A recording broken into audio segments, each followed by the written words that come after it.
McQueen wanted this piece to be high-end couture jewellery, but contemporary and innovative as well. I cared more about the hats we made for him than anybody because he dealt in excellence. Swarovski started to work with Alexander McQueen in 1999, and it was really via Isabella Blow.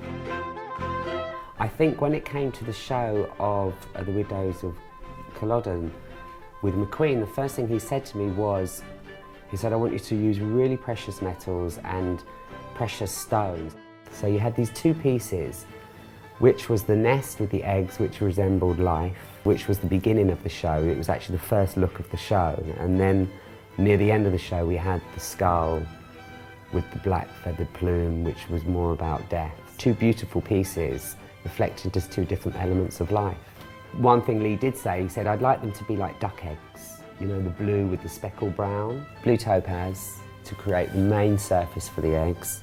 And then we had the smoky quartz, which we used a darker brown to make the speckles. And we had to lay all the stones on very tightly, very close, then drill out, preset. Then we would cast these in two halves. And the eggs went off to Philip Treacy, and then that's where he created his magic. They are beautiful. Birds' wings are incredibly complex and beautiful shapes anyway.